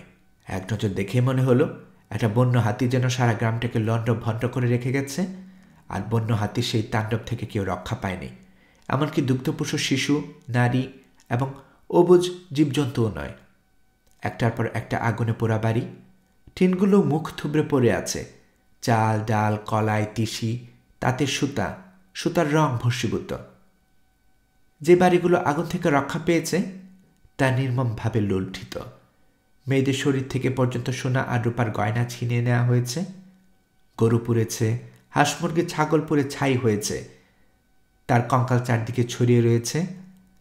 যারা সব হারিয়ে সর্বশান্ত হয়েছে তাদের সম্বিত এখনো ফেরেনি। আমাদের দেখে একদল সর্বহারা নরনারী সমস্বরে কেঁদে উঠল লজ্জা ভুলে। মায়ের বয়সী কয়েকজন মহিলা এসে আমার পা জড়িয়ে ধরল। তাদের কারো দেহে নির্মম প্রহারের চিহ্ন। তাদের কান্নায় আল্লাহর আরশ কেঁপে ওঠে। জানে না মানুষের গদি কেঁপে ওঠে কিনা। কার কথা লিখব? শয়ে শয়ে পরিবার সর্বশান্ত হয়েছে, অসংখ্য বাড়িঘর দোকান তাঁত ভস্মীভূত হয়েছে। এমন হয়েছে যে বহু পরিবারের আজ মাথা গোজারও ঠাঁই নেই, একমুঠো খাবার সংগ্রহের সংস্থান নেই। মানুষের মধ্যে পশু প্রবৃত্তিটা এতটা মাথা চাড়া দিতে পারে তা আমার জানা ছিল না। অত্যাচারীরা গ্রামবাসীর উপর অত্যাচার চালিয়েছে, তাদের সর্বস্ব লুট করে সন্তুষ্ট হয়নি। গ্রাম দুটোর প্রত্যেকটি ইদারায়, প্রত্যেকটি পুকুরে পেট্রোল আর কেরোসিন ছিটিয়ে পানীয় জল পানের অনুতপ্ত করে রেখে এসেছে। 14 বছরের একটা ছেলে, সারা গায়ে মারের দাগ, এক বদনা পানি ইদারা থেকে তুলে এনে আমাকে দিল। বলল, একটু মুখে দিয়ে দেখুন। মুখে দিতে হলো না, নাকের কাছে নিতে দেখি কেরোসিনের উৎকট গন্ধ। দগ্ধ লুণ্ঠিত বিধ্বস্ত গ্রামটিতে কান্নায় ভেঙে পড়া নারী পুরুষের পাশ কাটিয়ে হাঁটছিলাম আর ভাবছিলাম 3 বছর আগের কথা। আমি কাঁদতে ভুলে গেছি, কিন্তু কুকরাইলের 7 সন্তানের মা আছিয়া খাতুন, বৃদ্ধ করিমুন্নেসা আর আব্দুল হালিমের মেয়ে সাহারা খাতুনকে দেখে আমার চোখে পানি এসে গিয়েছিল। অত্যাচারীরা একেবারে পশু না হলে মেয়ে মানুষের গায়ে এমনভাবে হাত তুলতে পারে না। করিমুন্নেসার মাথা ফাটানো, সাহারা খাতুন যুবতী, তার সর্বাঙ্গে রোলারের প্রহার এবং নখরাঘাতের চিহ্ন। আসিয়া খাতুনের পিঠ ফুলে ঢোল হয়ে আছে। মনোয়ারা নামের এক মেয়ের অবস্থা দেখে আমি রাগে ক্ষোভে অন্ধ হয়ে গিয়েছিলাম। কুকরাইল গ্রামে এমন একজন মানুষ নেই যার বাড়ি লুট হয়নি। ডাক্তার মোহাম্মদ নিজামুদ্দিনের বাড়িতে ঢুকে তার সর্বদুর্মূল্য ডাক্তারি যন্ত্রপাতি পর্যন্ত নষ্ট করা হয়েছে। ঘরের খাট পালঙ্ক ল্যাব তোষকে আগুন দেওয়া হয়েছে। ব্লাড প্রেশার মাপার একটা আনকরা নতুন যন্ত্র দেখি ভেঙে বারান্দায় ফেলে রাখা হয়েছে। পাশের বাড়ি থেকে লুট করা হয়েছে রেডিও। পুরনো আমলের একটা গ্রামোফোন যন্ত্র আছড়ে ভেঙে ফেলা হয়েছে। 2 হাতে লুটপাট করা হয়েছে রামপুর ও কুকরাইল গ্রাম। লুটেরারা গরুর গাড়ি বোঝাই করে লাখ লাখ টাকার মাল লুটে নিয়ে গেছে। যা নিতে পারেনি তা পুড়িয়ে ছাই করে দিয়ে গেছে। রামপুরের ইদ্রিস মিয়া যথেষ্ট গণ্যমান্য লোক। তার বাড়িতে টিনের ঘর 14টি, তাঁত 35টি, গোলায় 35 মণ ধান, ঢেকিতে ছেঁচে তোলা হয়েছে 15 মণ চাল। তাছাড়া সরিষা কলাই ছিল। ঘরে ছিল তাঁতের কাপড়ের কয়েকশো পাউন্ড রং, যার প্রতি পাউন্ডের দাম 1,500 টাকা। ইদ্রিস আলী কিছু লেখাপড়া জানেন, তাই শখ করে তার তাঁত শিল্পের নাম করেছেন দেশবন্ধু হ্যান্ডলুম। এই হ্যান্ডলুমের 35টি তাঁতি এখন বিধ্বস্ত। যে 1-2টি বেঁচে গেছে তার সুতা ছিঁড়ে দেওয়া হয়েছে। 14টি বড় টিনের ঘরই ভস্মীভূত। 35 মণ ধান, 15 মণ চাল, সরিষা কলাই, কয়েকশো পাউন্ড রং, সব শেষ। রামপুরের আজিজুর রহমানের অবস্থা আরও শোচনীয়। 35 বছরের যুবক, গ্রামের সবচেয়ে বড় তাঁতি। 80,000 টাকার তাঁতের কাপড় ও সুতা ছিল তার ঘরে, সব লুণ্ঠিত। তার ও তার ভাইয়ের যুবতী বউয়ের পরনের কাপড় ছাড়া ঘরে আর কিছু নেই। আজিজুর রহমানের বিধ্বস্ত ঘর থেকে যখন বেরোচ্ছি তখন শুনি মেয়ে কণ্ঠে উচ্চস্বরে রোধন। উঠানে না নামতেই পায়ের উপর আছাড় খেয়ে পড়লেন একটি মেয়ে, নাম সখিনা। অল্প বয়সে বিধবা হয়েছেন। একটি তাঁত চালিয়ে কোনো রকমে দিন কাটান। সেই তাঁতটি ধ্বংস হয়েছে। সখিনার এখন জিজ্ঞাসা, তিনি কিভাবে দিন গুজরান করবেন? এই প্রশ্নের জবাব কে দেবে? আমরা সবাই ঘেমে নিয়ে উঠেছি, তবু কোকরাইল থেকে রামপুর গ্রামে গিয়ে উঠলাম। সেই একই ইতিহাস, একই ধ্বংসের স্বাক্ষর। যে গৃহস্থের 6টি গরু গোয়ালে জীবন্ত দগ্ধ হয়েছে, তার বুকে পুত্রসুখের মতো ব্যথা। আমাদের দেখে সে হাহাকার করে উঠল। বাইরে উন্মুক্ত আকাশের নিচে 6টি গরুর দগ্ধ কঙ্কাল। হাঁটতে হাঁটতে একটা ব্যাপার বিস্ময়কর মনে হচ্ছিল। বাংলাদেশের গ্রাম, কিন্তু কোনো বাড়িতে হাঁস মুরগির সারা শব্দ নেই। বৃদ্ধ করিম মিয়াকে জিজ্ঞেস করতে তিনি বললেন, কিছু পুড়ে মরেছে, কিছু লুটেরা নিয়ে গেছে। 200 থেকে 250 ছাগল ওরা লুট করেছে। কি লুট করেনি ওরা? রামপুরহাটের বৃদ্ধ হাজি আব্দুস সবুর মিয়া এবছরে হজ করে দেশে ফিরেছেন। হাটে তার কাপড়ের দোকান, বেশি রাখান কাফনের কাপড়। 30,000 টাকার কাপড় ছিল তার দোকানে, সব লুট। দোকানটাও ভেঙে দেয়া হয়েছে। নিজের দুর্দশার কথা বলতে গিয়ে হাজি সাহেব শিশুর মতো ওঝরে কান্নায় ভেঙে পড়লেন। আমি জানি এই কান্না বৃথা যাবে না। বাংলার দুঃখী মানুষের এই কান্না থেকে আবারও একদিন বাষ্প হবে, মেঘ হবে। ঝড়ের অশনের সংকেত দেখা দিতে পারে আজকের নীল আকাশে। রামপুর কোকরাইল গ্রামে মোট ক্ষতির পরিমাণ কোটি টাকারও বেশি হবে, কিন্তু 2জন ছেলের মানুষ ম্যাজিস্ট্রেট তা যদি 4-5 লাখ টাকা দেখায়, আমি বিস্মিত হব না। রামপুর কোকরাইলে এত বড় ধ্বংসযজ্ঞের পর স্বরাষ্ট্রমন্ত্রী বা আইজি কি একবার গ্রাম দুটোতে যেতে পারতেন না? এ গ্রামের মানুষেরা তো আর বিদেশি নয়, এ দেশের মানুষ। আমাদের এই বাবা মা ভাই বোন, এদের কাছে বাঙালি পুলিশের হয়ে ক্ষমা চাইতে, দুঃখ প্রকাশ করতে লজ্জা কি?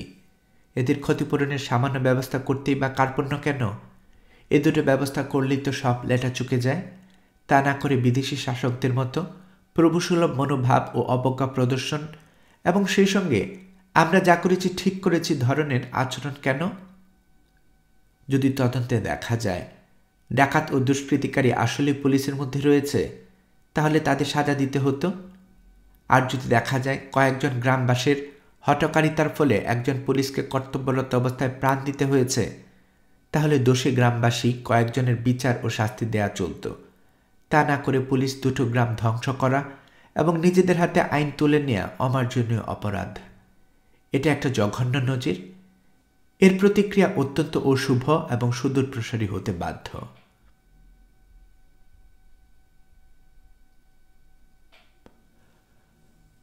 গল্পকরণে এতক্ষণ আপনারা শুনছিলেন পিনাকি ভট্টাচার্যের লেখা ইতিহাসের উপর ভিত্তি করে বই স্বাধীনতা উত্তর বাংলাদেশ এর 5ম পর্ব। আমি নিয়মিতভাবে গল্প পাঠ করে আপনাদেরকে শোনাচ্ছি। গল্প পাঠ ভালো মনে করে থাকলে আমার এই গল্পটি আপনার বন্ধুবান্ধব প্রিয়জন সবার কাছে শেয়ার করবেন, তাতে করে তারা এই গল্পটি শোনার সুযোগ পাবে। আপনারা ভালো থাকবেন সে প্রত্যাশা এখানে বিদায় নিচ্ছে।